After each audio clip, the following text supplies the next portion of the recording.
Good day, ladies and gentlemen, and welcome to the first pilot episode of the Insomnicast. My name is Sir Ayme, and I'm here together with Baenlynn and TheSpecialBlank. This is the podcast where the three of us talk about interesting things, mainly horror, no sleep, we give writing tips, all that good stuff, so please stick around and listen to us jibber-jabber. So first of all, let's introduce ourselves. Let's start with Mr. TheSpecialBlank. Do introduce yourself, kind sir. Hello, I'm TheSpecialBlank. I write for Nosleep every now and then. You may know me for GT the Coffee Girl. I'm known for writing really depressing stuff. I'm currently living in Melbourne, Australia at the moment. And Baenlynn? Yep, I'm Baenlynn. I write for Nosleep. I seem to be completely incapable of doing a solo post. My last story I started up, turned into a series without me meaning to. And yeah, I live in Newcastle. I'm a really big fan of Lovecraftian style horror, and we're going to be talking about writing. Yeah, and my name, as I have said before, is Sir Ayme. I do mostly scary story narrations, mainly no sleep stuff. I really enjoy those. And I haven't actually ever written a story, so please don't come to me for any writing advice. So, what is our first topic for today? Why don't you kick us off? Yep, alright, we're first going to do a story discussion about a story from the past month that I thought was really interesting. It really resonated with me because, I've had a passing interest in the occult and the supernatural for a long time, and I also watch a lot of British crime TV, like Waking the Dead and Touch of Frost and things like that. And, this reminded me of all of those things all thrown in a big pot and mixed around, and what came out was really awesome. It's called The Doll Maker. First post was posted about a month ago. It was by Indigo Blue 14. And a brief synopsis of the story, it starts out looking like a murder mystery, basically. A teenage girl turns up dead in a small English countryside town, and then as it goes on, it slowly gets more and more creepy, more fantastic, and more supernatural. And what I really loved about it is the way it draws on a period in ancient history that we don't really know a lot about, because when the Romans came to Britain, they basically wiped out the Druids as best they could because they saw them as competition. And so we don't really know a lot about their folklore and their religion and their practices. We just know bits and pieces, and it really capitalizes on that by injecting sort of the story into the gaps in our knowledge about the fae folk, the fairies, and And would you say that sort of you need an incredible awareness about the lore of it, I guess, to enjoy the story, or does it merely add to it, I suppose? It really adds to it for me, but you don't really need a really deep awareness of it to enjoy the story. That's the part that's great about it. Like, everybody knows little bits and pieces about the fairies. Everybody knows bits and pieces about paganism, say. And the brilliant thing about it is that knowledge is what sucks you in. But yeah, generally not knowing things makes things scarier, which is something we're going to talk about later. Yeah. So the fact that you do not know the background might actually help you get sucked up in the story, because it's about something new, something scary you don't know yet. Yeah, that is a little part of it, certainly, if you're a complete outsider to this. But for me, knowing bits and pieces about ancient pagan traditions, it really sucked me in that regard. Like I said, because of the way it injected itself into those little gaps in what we know, and then the way the author used the lore about things like the hawthorn tree, which was specifically connected to the fae folk, and it was supposed to be a portal to the fairy realm. And Actually, that's really interesting. Well, would you be? I don't know personally much about Hawthorne or like that sort of like lore. Would you be able to like tell us, I guess, more about it? Just the bits and pieces, but like the lore surrounding Hawthorne is one of the few things that's actually survived, because even today people still make garlands of hawthorn branches for the May Day festival, which was originally the pagan festival of Beltane. And it's the only time in the year when people were supposedly allowed to cut down a hawthorn tree or take things off it. And they would make garlands. Traditionally, I think they were hung on the door outside rather than inside the house. And was that used, I guess, as a ward for spirits, I guess, or what was the purpose of the garlands, I guess? I'm trying to think now. Yeah, it was. We all think like once in a while, at the very least. Yeah, because it reminds me of the practice of putting garlic outside your door to, I guess, ward spirits of vampires away. Yeah, vampire it was an appeasement to the fae folk, to say,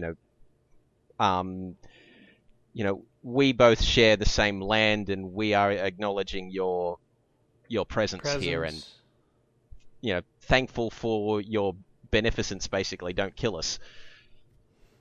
But that the tradition around May Day and that is something that still survives to today, and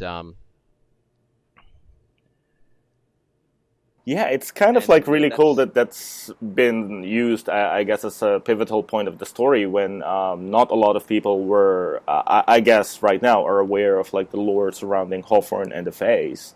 It's kind of like really cool that it's sort of like, it's not really a revival per se, but sort of like it was used as a vehicle for like the story, and it's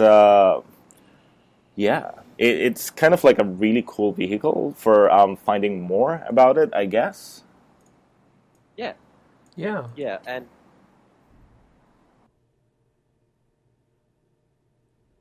so what is like your favorite thing about this story? well, like you were saying before the show, Ayme, the sensuality of the description, I think, is something that I'm actually jealous of. There's this one scene in the story where the main character goes back to the grove where they find this teenage girl's body, and the presence or the energy of the place possesses her, and she goes basically feral for a day and digs the hole wider and deeper and ends up stripping naked, and she comes to and she's covered in dirt. She's been clawing at the earth with her hands. And I think, how even we were talking, like, Nosleep usually focuses on new things and inventing, new ways to be scared. The scary thing about this is, even with all that lore and even with all that knowledge and all those stories, the story still finds a way to be scary in that way. Yeah, exactly. Like, I find that really cool that you don't actually have to have the requisite knowledge to enjoy the story. Like, the story stands up on itself, regardless of if the lore is there or not. Yeah. I think like stories in general should have that, unless it's like a sequel. But even in that case, you could like explain those parts that came before that. Like, having a story be incomprehensible to someone is usually the biggest sign of a bad story, besides grammar. Yeah, definitely. And are you guys familiar with the Campbellian theory, I guess, of telling stories? Joseph Campbell. No, do tell. Yeah, so Joseph Campbell basically has this theory. It's called Hero of a Thousand Faces. It's called the monomyth. And what he says is every story, or a lot of stories, have the same essential sort of like framework that's repeated again and again. The only thing that varies is the sort of like the theme surrounding it, or like what it's framed around. But you don't actually sort of like, how do I explain this? Oh my god, I'm turning a blank now. Well, that's what you get when you pick that name. Yeah, Joseph Campbell. It's a self-fulfilling prophecy. Oh my God, I'm doomed. No, but I'm perpetually doomed. Yeah, I know, exactly. But stories have a basic shape, and sort of like if a writer can operate using the same shapes, I guess, or the same tempo of it, and retain the same amount of creepiness that it has to it, it doesn't really matter what the framing around it is. Like as long as you're able to tell the general flow of the story, that's sort of one of the core things that matter. It's not the only thing that matters, but it's one of like the core needs of it. Yeah, so it has to have, that progression. The hero has some sort of arc. They learn something, they change, they grow.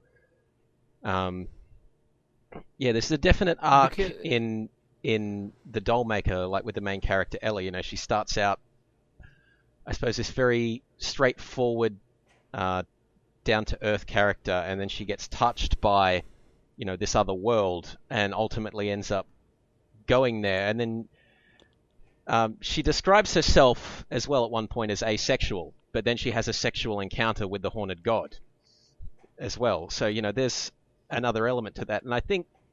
And do you think that's significant, I guess? The fact that she's asexual, but eventually over the course of the story, she has this atypical encounter with someone from another world. Yeah, well, in that context, given that it's... It overcomes her. It's almost like a rape, which is, I suppose, horrifying subject matter from one perspective. But, the way it's handled, it's certainly has a lot more class and a lot of gravitas to it. And do you think the writer succeeded, I guess, in those terms, in representing it in a way that was tasteful, I guess, or not too voyeuristic, I suppose? Well, the thing for me about writing about sex is, you don't want to focus too much on the act itself. Focus more maybe on the feeling or the... Did somebody just get shot? No, it's okay. Continue. Yeah. Yeah, you focus more on the feeling than the act itself, because otherwise you're writing porn. Yeah, exactly. It's not sort of like a mechanical thing. Like for the most part, a lot of sex writing. Line. Yeah, but it is a thin line. Yeah, exactly. And that's sort of like really interesting, because you mentioned as well that the writing was very, very, very sensual. Would you be able to expand on like why that's the case, I suppose? Well, the things in the story that become like the plot points are the smells and sensations and things like that. Like in the first two parts, Ellie mentions the smell in the grove. It smells like rotting flesh, and then we find out in part 2 that hawthorn berries, when they ripen and when the trees are in flower, they have that odor about them. So you've got a dead body in a grove that's surrounded by the smell of death. And then when she goes back to the grove and she becomes possessed, and there's the description focuses on being lost, being compelled, being driven to do something that's completely nonsensical, and it really sets you up to wonder, like, does this have a purpose?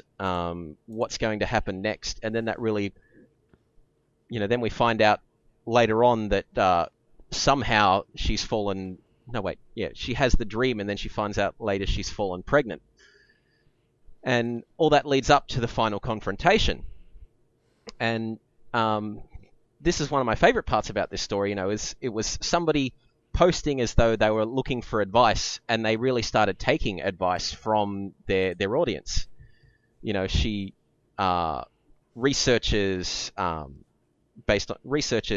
cases based on tips that she's received from readers, and starts looking into the lore about the hawthorn trees, and starts carrying iron with her and things like this. And these were all tips that had appeared in the comments. And I sort of like really And- appreciate that extra effort that she's put in that. Like there's an added degree of audience interaction in it, I suppose. And I'm going to assume that the audience was actually the audience of the story. That they weren't, I guess, sock puppet accounts, and a lot of it was done on the fly. Yeah. Well, I guess that makes sense. Because No Sleep is generally a place to either get help or warn people or just vent about what has happened to you. And definitely if you're making a series, you can take advantage of that. Yeah, for Because sure. people will be trying to give you advice. And if you can use that advice in your story, not only will you make the people who gave you that advice feel special, which might help towards getting your story trending, but that's just me talking from a more... commercial standpoint, if you will. Yeah, that is it's something just, though I that think you have it's just to be a lot of mindful fun of. to do. Yeah, the commercial aspect is something that you have to be mindful of. I don't think it should be your entire aim, but the best stories are ones that are told well and that are also highly commercial. Like they can have their mistakes and their problems and things like this. I mean, look at stories like Harry Potter and even Twilight. I mean, I know everybody rips on Twilight, but for some reason it sells very well. That's because it's pandering to the market, pretty much. Exactly. And I'm a great proponent of not actually doing that. To be quite honest, I don't like to. For instance, on my channel, I think narrated one story which has been like done plenty of times. Yeah. Like the red and white one that JC told me to do. But I just don't like the more famous ones. I like showing people, for instance, stories from No Sleep. Yeah. New stories that people haven't heard before. Stories that are maybe a little bit deeper and therefore perhaps a little less suited for narration, but I still really enjoy reading them and making those stories come to life. But sort of like, Yeah. what would you guys say to the idea, I guess, that sort of like a degree of commercialization, I guess, is directly proportional to the quality for the most part? Sure, you get like exceptions like Twilight or 50 Shades of Grey, but for the most part, like, are we willing to believe that commercialization is sort of like, I guess, a ticker for like how the quality of your work? I don't think it looks at the quality of the work. There's a difference between your work having quality and people enjoying your story. Yeah. For instance, this story it's about the folklore, right? Yeah. I don't think that that's something that No Sleep is very much into. I mean, we don't find a lot of that. Yeah, It's and mostly yet things it did like, so like well. stalkers and mass murderers and ghosts and that kind of stuff. Yeah, and that's the common stuff that seems to be very popular. I mean, I know we're going to talk about this a bit later, but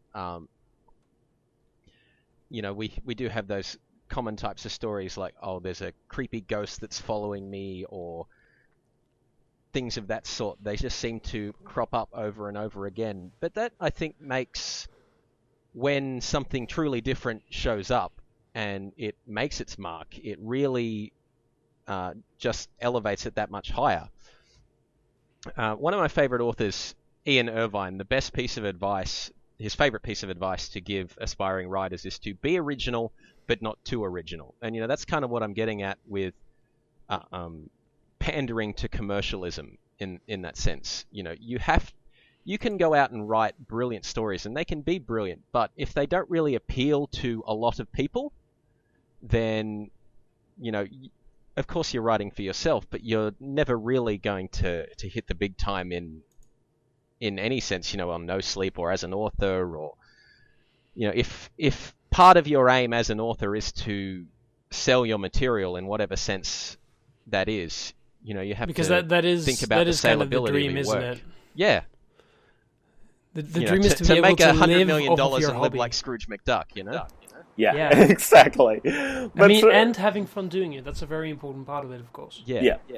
But I guess sort of like in the case of like this story, I don't think Indigo Blue was using commenting as a means of commercialization as much as it's a vehicle for her actual story to be like told a little bit better or like with more depth, which is kind of really, really cool. And the thing that I admire most about it is, as you were saying before, Baenlynn, this is not the usual kind of story that makes it big. It has a lot of components in it that are not immediately scary. It doesn't qualify as creepypasta because of the depth of the folklore that you actually require to ingest it fully. And yet it did so well. And, it broke the mold, and we're all, richer for it, I suppose. Yeah. And yeah, exactly. So, I guess while we're on the discussion of tropes, why don't we continue with the second segment of our show, if you will? Unless you guys really want to continue on this. I mean, I really wouldn't mind. It's up to you guys. Call it. Call it, as the guy from No Country for Old Men says. So, all right, cool. So, all right, I'll take the next one then. Okay. So for trope discussion this week, I'd like to expound on the trope "And I Must Scream." This is a trope that's detailed vastly on TV tropes. The origin of the trope is work, also called "I Have No Mouth and I Must Scream." It was this short science fiction story about basically a guy who's trapped and is immortal, and he's trapped and forever tortured by this mad, omniscient, omnipresent computer god. And at the core of the trope is basically this idea that a character, or maybe even the main character, suffers in eternity and is unable to change his situation. And and just wondering, have you guys encountered I guess similar tropes like that with other media? This is actually my favorite horror device. Like, it's the thing that really keeps me up at night.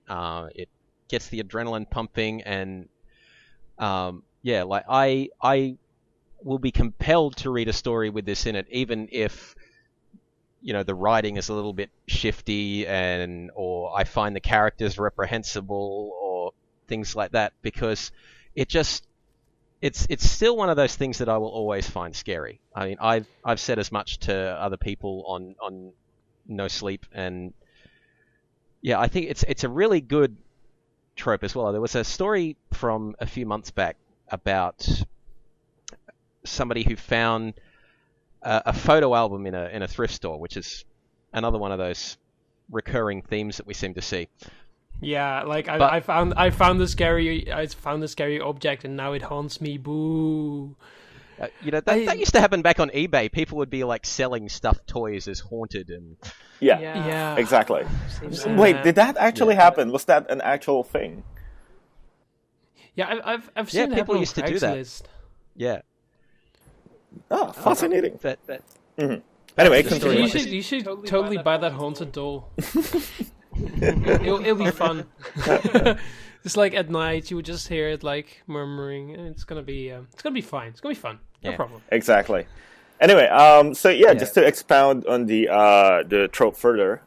So in the short story by Harlan Ellison, the main character gets trapped in stasis. He is unable to die. The computer will not allow him to die.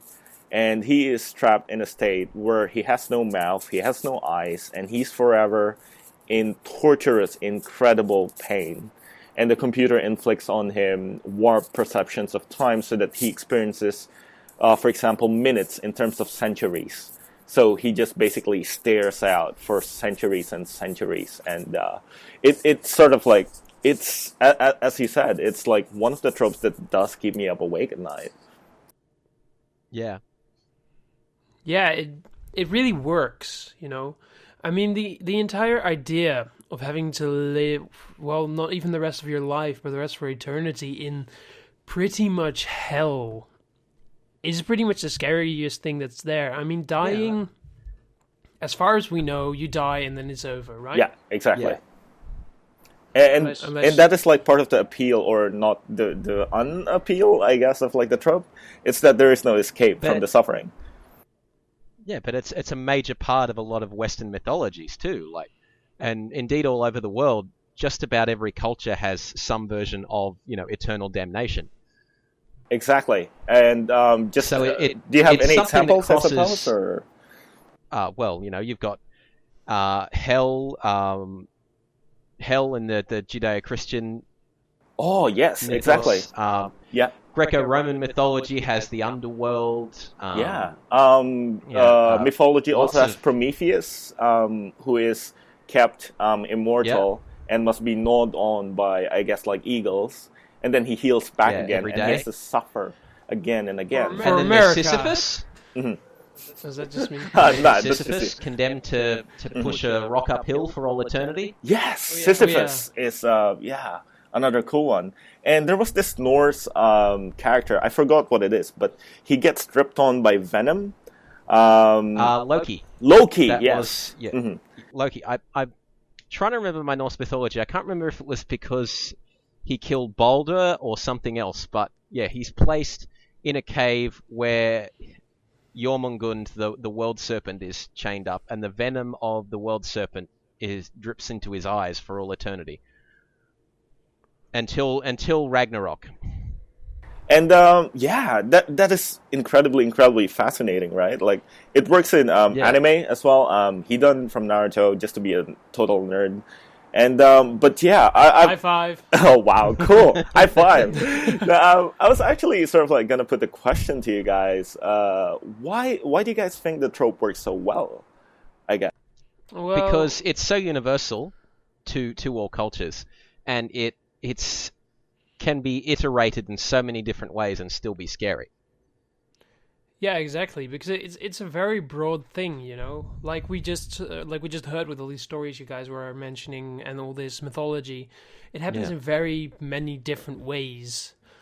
You don't see that very often. On top of that, as I mentioned before, the reason why it works is just because it is the ultimate punishment, or it is what it is eternal, I guess, is my point here.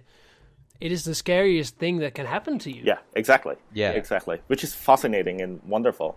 But personally, I think though, a lot of people try to use the trope, and I think like the most effective use of the trope is on the latter part, or on the final arc, when the protagonist finally gets his deliverance, I suppose. And a common mistake that I find that people do with a trope is that they describe the punishment in way too much detail, which is, I think, generally a fault with horror itself. Or maybe it's just me, but personally, if something is described in way too much detail, it sort of decreases the amount of like mystery, or like the amount that your mind has to assemble about the suffering that the character is, receiving, I suppose. Yeah. I suppose I think that makes sense, because you have to, if there's more details, you have to read longer, and you basically get more information, you get more time to assemble that information into something. If you manage to compound it into 2, 3, 4 lines, I think that's the best way you can do it. the way I come at that really is if you're letting the reader fill in the blanks, it's more likely to have an impact on them. They can put some of their own fears into that. I guess it's like the writer's version of show don't tell. It is exactly for like sure. that. Exactly like that. For example, I've the been- Lovecraft mythos, for example, lives on this sort of like the taking away of details from the reader. A lot of the horrors in the Lovecraft sort of like world are not actually very well described. To think of a few of them, the rats in the walls, the color out of space, just to name a couple. Color out of space is a good one because at the end of it you realize, they're damming the valley where all of this weird stuff has happened, and we know this thing can live in water.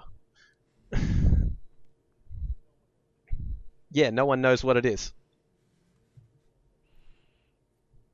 Yeah. Yeah, I think there's like two ways to go around to like describing a monster. It's either by not describing him at all, or describing a couple of features of him. And then let whoever's like reading the story, let them fill that in with their worst nightmares. No, Yeah, exactly. But although sort of like just an exception to that, have you seen the Korean horror movie The Host? No, I haven't. Okay, so the Korean movie The Host is it's made by The Orphanage, which is this fantastic CGI company. It is the only monster story where the monster is actually shown in vast, incredible detail, and it is still vastly terrifying. But for the most part, I think you are right. You are correct. Sort of like denying details or only implying it. For example, Cloverfield. It's not exactly the most scary movie that we have, but the reveal of the Cloverfield monster didn't really happen until the final act. Yeah, but this kind of implies onto one of our other fears, which is something we are actually going to talk about later, and that is the fear of the unknown. If you don't know what it is, you usually fill it in with the worst case scenario. Yeah, that's a really big facet of human biology. You know, we focus on the negative because, you know, when we were hunter-gatherers, when we were animals, that was an effective survival strategy. And we see now, you know, the way this manifests itself in our modern lives. That's really fascinating, because I've never thought of it, I guess, as an evolutionary sort of like result or like a result of, you know, how humans have, I guess, adapted. Like, that's really cool. Yeah, Thanks, yeah. man. Yeah, nice. Anyway, yeah, I'm sorry about that. That was a dead end. But yeah, I just like keep throwing this shit and sort of like, yeah. But yeah. Anyway, yeah. God So bless you. just to I guess get back into it. I haven't seen a lot of no sleep stories personally use this trope. I would love to hear or read people using this trope as a finisher to their stories, because personally it is one of my favorites and I love it to bits. Yeah. And if it's done justice, it is the best thing. I think it's, not to be disrespectful here, I think it's very much a creepypasta thing though. Okay. Because it adds, as I mentioned before, it's best if you do it in 2 or 3 lines, and it adds this like shock value. Which is interesting, because although I it's haven't... like very good, if you implement it wrongly, it's... Yeah, it that's can like be with hard everything, to right? do well, I think. Yeah. Yeah, and the framing is also important, I suppose, because there's not a lot of instances where the writer, I guess, survives. That is, I think, like the limit of I No guess Sleep. that's the issue here. Like, we can't really use it for No Sleep, because if it's eternal, then where is he going to get a laptop and jot this story down? Well, getting back to that that photo album story I was talking about, like the final post is about the character has been taken to this dimension where these monsters are that basically slowly eat people a bit at a time, and she's given her phone back so she can tell everybody about what's happening because one of the readers is going to be next. Ooh, that is really cool. Oh, listen, Blank, I'm really sorry, but you're fucked. What do you mean? I just got this text and it says that you are going to be the next one. Oh, So... damn it. I was trying to man. avoid it. Why does this always happen to me? Why am... Because you keep reading horror stories. I know Yeah, you've had like Eternal Damnation like 5 or 6 times by now. Nah. How does it feel? I would have figured that it was because of like the sins, because I'm a fan of all 7, as Malcolm Reynolds said. Yeah. Yeah, Firefly references in the house. But yeah. Anyway, so yeah, would you guys like to talk more about this, or would you guys like to tackle the next one? I think, to be quite honest, I think we're pretty much done with this one. Yeah. Well then, the final thing we're going to talk about today is the fear of the unknown. As I mentioned before, it is pretty much the primal fear of humans. Like when we used to live in caves and stuff, We would Yeah. look outside and we would see the dark forest, and that's terrifying because we don't know what's there. And Yeah. even now, as we look at the night sky, we still don't know what's out there, and that's scary. Or for instance, we don't know what happens when we die, and that's scary. Or I suppose more in the trend of no sleep stories and other scary stories. We don't know what, for instance, that one monster is going to do with us when he gets us. Or we don't even know what the monster is itself. And I think that is the best tool of fear that you can use. Mm-hmm. And would you be able to, provide examples, of instances or media where that was used quite well? Ooh, I don't actually have anything right here, but I can tell you that I've recently narrated a couple of stories. For instance, there was this story, I've only done part 1 of this so far, which was, oh god. Oh, really and this was the bad No names. Sleep winner from May this was or the April. winner of the month. Yeah, There's he something really very did strange well. going on with my wife. Mhm. Because I talked to Darkhawks, and he said that he originally meant for this to be only 1 part, but people wanted more parts, actually. Because this story is about a guy who's really afraid of monsters, right? He's in his college years and he's still afraid of the monsters under his bed. And he marries this beautiful wife. But some nights he can see his wife be in other places, being silent and smiling and sipping some water. And generally it wasn't that bad, but when the wife called him while he saw the clone, basically, let's call her a clone. God, I'm knocked against my stupid as glass. Yeah. You're drunk. She started. Yeah, I'm drunk. Don't argue with me. I'm drunk. You're drunk. And continue. Anyway, this clone starts screaming at him, and her eyes turn black and stuff. And that's pretty much where the story ends. And the fact that people ask for a sequel, I think that's a very good sign that you have used this very well, because there's no explanation as to why that is the case.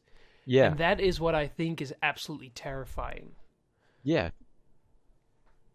Because, so do you guys have any examples or anything in that direction? Yeah. I recently saw a movie called The Babadook. Are you guys familiar with that? It's Australian. I still have to watch it. I watched Ace of Scares video. Okay. The story for a minute or something. Yeah. And it's quite scary. It is wonderful because sort of on one level, it's a really simple story. Basically, the story is a vehicle for depression. The monster is a vehicle for telling the story of how people deal with grief. But on how they shot the monster, they revealed it very, very slowly. So you only actually see very small snippets of it. But for the most part, the characters don't actually see it. They don't get a full view of it, and neither does the audience. And it heightens the creepy factor because all the while you're wondering, what's it going to look like? What's it going to look like? And yeah, that is it's such an incredible vehicle for generating creep, to speak in Zerg terms, I suppose. Yeah, exactly. Because the best way to implement this is you usually have some sort of foreshadowing of something creepy going to happen, like a shadow here or a sound. A lot of stories use the fact that the house creaks and that kind of stuff, and we don't know what's causing that. And you can use it everywhere. Yeah, exactly. Yeah, and just to go back on a point that Baenlynn made earlier regarding the doll maker, a lot of the anchors of the doll maker are centered around senses, right? So you smell it, but she doesn't actually perceive the whole thing. She smells it, she has an inkling of it, but for the most part, she doesn't actually know what the hell is going on. And that is sort of like the vast amount of creep generated is coming from. Yeah. Yeah, and if you do it well, like for instance, I read just yesterday. I read a story which it was about your general like ghosty guys who had their hearts missing and eyes gouged out. I mean, the story was pretty well written, but I know what these creatures look like, and it allows me to completely fill in the blanks, and that it just takes away from the story. Exactly. And Baenlynn, do you yeah. have anything to add, I suppose, regarding that? Actually, I've been sitting here for the last 10 minutes trying to think of things to say. Yeah, no, exactly. I'm so sorry. I'm just putting you on the spot every Don't worry, time. we got you. We got you. We're gonna cut this, so it's okay. Oh, it's all right. I completely cut into Special Blank section from the get-go, so I just thought I'd just sit back and have a listen. Yeah, certainly with fear of the unknown. Yeah, like those slow reveals are the really well done ones. The best way that they work is if you can show something and have people notice it, but they don't really know whether or not it's important and what it means, and it turns out to be really important later on. Oh, this reminds me of this one story where exactly the opposite happens. Like a couple of people were having a Dungeons and Dragons session. I love that one. And yeah, no, it was just something someone told me, and the game master mentioned that there was a fish stole, and the fish stole had fish. That's pretty much what he said. So for the rest of the session, for the rest of the campaign, as far as I know, these PCs were dragging around this fish, thinking that it was very important. Oh wow! Okay. Like, Yeah. the statue does nothing. That is- I hit the statue with the fish. That is actually It's just a statue. Can we just move on? that is actually a good bringing metaphor adventure for it. game logic into a fantasy setting. Yeah. Yeah, exactly. Yeah, it's great. I hand the Exactly. fish doll to the king. The king looks at you. What the hell is this? Yeah, Oh my God. exactly. Yeah, yeah. But that's like the point. You can make like, if you make these offhand references and don't use them later, people will get confused about them. Yeah. I've seen this happen multiple times. I can't really mention a story specifically around that. But if you tell too much, there's a chance that you'll make that mistake. Yeah, exactly. Yeah. Another cool I think example that's that one of the things you have to get in editing. Like, you write things out and then you add a little bit here, take a little out there. I know for myself, I've done that with a couple of recent things. And one of them actually worked really well. If I'm going to blow my own trumpet, 21 years ago today, I met my opposite number. Uh-huh. Oh, that is And, a like, fantastic there's this- story, by the way. I just have to Yeah, mention. like I wanted to tell that story. I wanted this creepy build-up. I want you to feel sorry for this guy. I want you to empathize with this guy. But slowly through the story, you get the feeling, oh, he's a bit of a jerk. Oh, he's an arsehole. No, he's a fucking pedophile. You are a monster for writing that, by the way. That was marvelous, but you are a monster for writing that. It is amazing. It blew my mind. But yeah, I do totally agree. Sort of like the slow reveal of something off-center is, for example, Yeah. something Hitchcock uses a lot. Or as a more recent example, have you guys seen The Machinist? No, but No, I think, I have yet to watch it. Oh, I gosh. do love Christian but Bale, I and I haven't think seen I it yet. know what you're talking about, and I think it's actually called Dutch angles. What Hitchcock uses a lot. Yeah, so something Just a little like bit really, off. really weird angles. Yeah. They create a sort of tension. Yeah. And of course, because they're not showing everything. Yeah. Like for instance, Silent Hill makes really good use of this. Yeah, exactly. The Silent first Hill. Resident Evil game does that really well. Yeah, exactly. Of course, that's very much a video thing. Uh-huh. But Yeah, exactly. But sort of like it works. It has the same logic to it. And just to get back to The Machinist, so one of the cooler things that they did is that there are small details in the background that are noticeable to the audience, but not the protagonist. So all the while, the audience is consuming this story. They're reading it, they're watching it, and they're noticing all these small things. And it's almost like they want to say, "Oh my God, can you notice it already? Something is off with your environment." and the story builds and builds and builds, and eventually there's this big reveal, and there's sort of like this sense of the director almost like making the audience feel like that they knew better, and the dread is coming from the fact that the protagonist is going through suffering, even if he doesn't have to, if he only listened to the audience, I suppose. But yeah. Which is I know that feeling. Like you get horror stars like, dude, seriously, why are you going down the stairs? Don't go into the basement, you dumb fuck. Yeah, I know, exactly. And somehow he still does. The stupid person still does. I remember reading this article. It was basically talking about that thing that Hitchcock used to do, and they used to talk about horror as tension, and it tells this story about a dinner party. Everybody's sitting around a table sharing stories and chatting, but then every so often the camera dips down below the table and you see there's a bomb underneath the table and the clock's getting lower and everybody's having this wonderful time and the clock keeps ticking down. Yeah, that is exactly how that works. Yeah, like that is the sort of horror I like. Like if I'm watching a horror movie, I want that kind of tension, you know.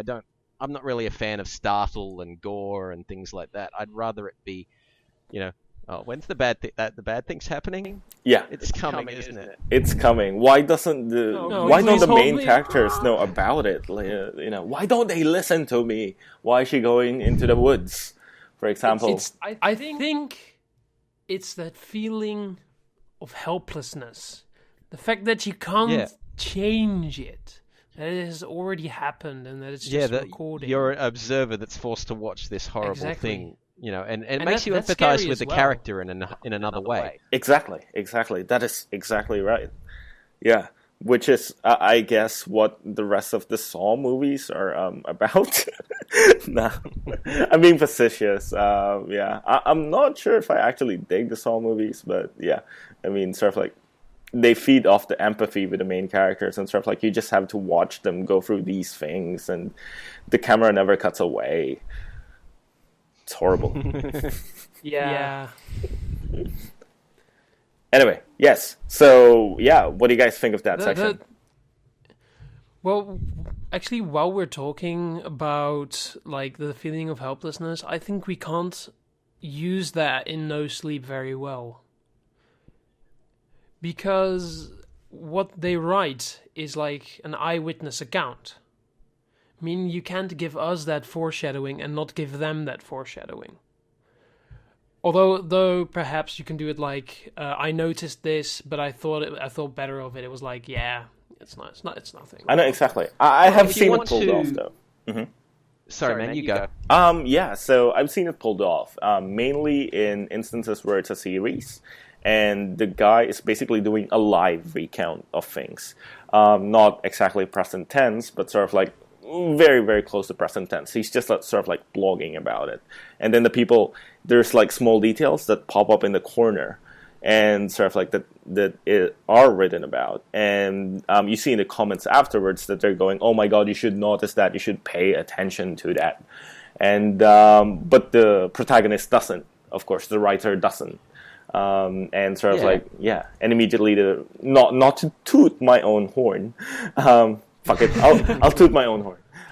So in the hard drive story, which did pretty well, so basically I used that tactic. So you drop small hints of, for example, the references to the Eye of Horus, or like a reference to Lovecraft, for example, or a subterranean monster, but sort of like it's brushed aside because it's not important to the main character. Meanwhile, the audience is there going like, oh my God, can you just fucking pay attention to it already? So, yeah, which is... It's right there. That's the way it really works. Like, if you're going to do this with No Sleep, then, you know, you post as somebody way out of their depth asking for advice, you know. So you start with that helplessness. So you come to No Sleep for help, and then you drop all those hints that you want the audience to see. You know, and then you get them to give you the advice that you're after, and then you have that back and forth conversation as the story develops. Yeah, I guess that really helps indeed with like interaction. It's really interesting. Yeah, I know, exactly. Which is also, one I of want to see that, No Sleep. I want to see somebody try and pull this off. Incidentally, I mean, going back to the doll maker that Baenlynn talked about, she was replying to the comments, yes. And people were basically sort of like offering her advice. And to a degree, you had that same sort of helplessness. Except in this case, I don't think people knew what to make of it. Yeah, I guess that happens. You can't always...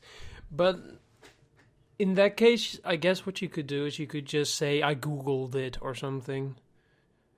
It's just like it's pretty much like dungeon mastering at that point. I have more experience with that than with writing. I mean, I think that's kind of clear right now. Like, for instance, like your characters walk into a desert. And they have 3 options. They go left, they go right, or they go forward. That doesn't have to make a difference. You can, like, there could be an oasis over there, there could be an oasis over there. They don't know, so you can just stick it there. Exactly. Yeah, you could just sort of like stick it there and then let the audience, I suppose, react to it and have the protagonist feel helpless. So yeah, exactly. So what you could do is you could put those breadcrumbs out there, go and write your story, and as soon as somebody picks up on those breadcrumbs, you can insert them into your story. Like, just stick them in there. Yeah, exactly. And then rocks fall, everybody dies. Someone do that. Yeah. No Sleep authors, if you are watching this... Do this, and you will be... Get free narration from Sir Ayme if you do it. And damn it, Baenlynn. Don't make me commit to this. Get free beer from Baenlynn while you're at it. Okay. So. Yeah, well, I'm not going to drink it, so, Anyway, we got sidetracked there. So are you guys happy with that? Or... Yeah, I think we're pretty much done. It's been really good. Yeah, I suppose so. So, ladies and gentlemen, if you enjoyed this, then please like us here. Leave a comment over let us know in the comments, and I'll also post this up on the No Sleep Out of Character Reddit, so you can leave a comment there too if you'd like. You can also mail sirayme@gmail.com. That I'll put the exact link in the description. We don't actually have an email made yet for the podcast, but I'll make sure. Yeah, so if you want to email us suggestions, comments, questions, and things for us to go over, we would love to hear from you and answer your questions, deal with feedback, and all that sort of stuff. Or if you're more fun and you want to hang out with us and talk about stuff, feel free to give us a ping as well. Yeah, no problem. Also, one last thing. Would you guys like to plug yourselves? Not really. I'm okay, but Bae, would you like really. to? Yeah. Not really. Not really. I don't like to plug myself. I get electrocuted. No, it feels weird because, I was raised Catholic. It's okay, man. I mean, I'm putting this up on my channel. Okay, yeah, that is true. I'm pretty much getting all this promotion. All right, cool. I should be dishing it out to you guys. Yeah, exactly. Bae, would you like to start? Well, I'm finishing up a story over the next few days. What the hell is preservative B? So look for that on No Sleep, and that's basically all I've got to plug at the moment. And you can access my stories via TheSpecialBlank. There's a story coming up called Manic Pixie Dream Girl, which should be coming up in about 2 hours. And you can follow me on Facebook on facebook.com/TheSpecialBlank. There's kind of an issue here, because you say it's coming up in 2 hours, but I'm not going to have this up instantly. I know, exactly, but sort of like, Yeah, so by the time you actually hello, listen to this... future people! Future people. So should they do it again? When you listen to this, it will be up. It will be up. Okay. It will be up. All right, cool. Yeah, it will be up. When this fantastic. podcast is up, it will definitely be up, and I'll make sure to link it in the description. So... Anyway, ladies and gentlemen, I hope you enjoyed listening, and we will see you all later. Cheers. See you guys next month. See ya. We have to do the Cocoa Pops. Yep. Okay. How does the Cocoa Pops thing go again? Huh? Yeah. Sorry? How does it go again? It goes, I'd rather have a bowl of, and then you say Cocoa Pops. Fantastic. Easy. Get one at your store now. Just like a chocolate milkshake, only crunchy. Yeah, exactly.